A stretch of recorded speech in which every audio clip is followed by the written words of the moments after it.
Well, I asked Myles why you called him in 2002, but he said, well, I'm not pretty sure. Why did you call him? Well, at first, what? I only called him at the time in 2002 because Matt wanted me to call him. Okay. I didn't know who he was in 2002. Okay.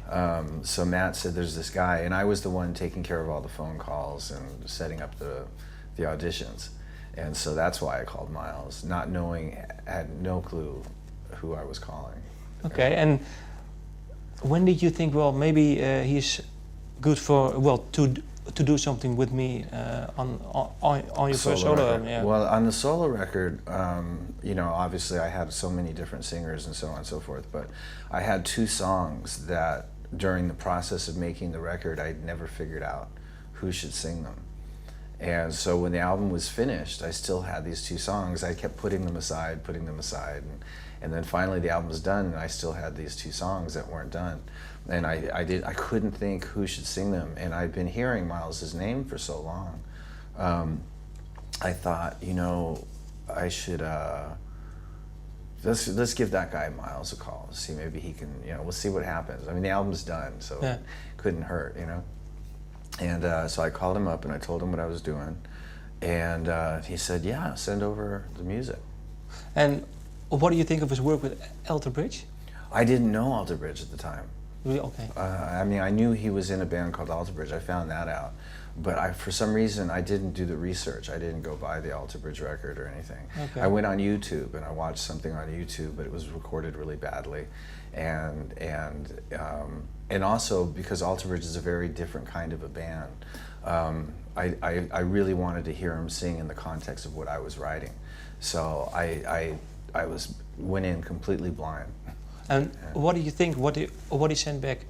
Well, he did. I mean, the first song that we did together was Starlight, and that was when he sent the demo back with his vocal on it, and it was. I was like, wow, this is really, really good.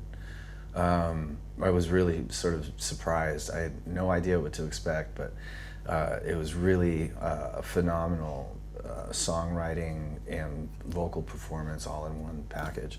So that was the first thing that happened, and I flew him to LA to the studio, and we met for the first time, and I really liked him as a person, and I liked his whole demeanor. And so we recorded that song in the studio, and then we did the next one was Back from Cali, and that was when I was really like, this guy's a really phenomenally talented individual. So I asked him if he wanted to do the tour, singing in the band that I was putting together to support the record. And so he signed on to do that, and then I met Brent Fitz and Todd Kearns and had this really phenomenal pickup band, you know, yeah. And off we went. And when did you decide, well, to record and to write an album with him? Well, during the actual tour, I was, you know, the band on stage was really great.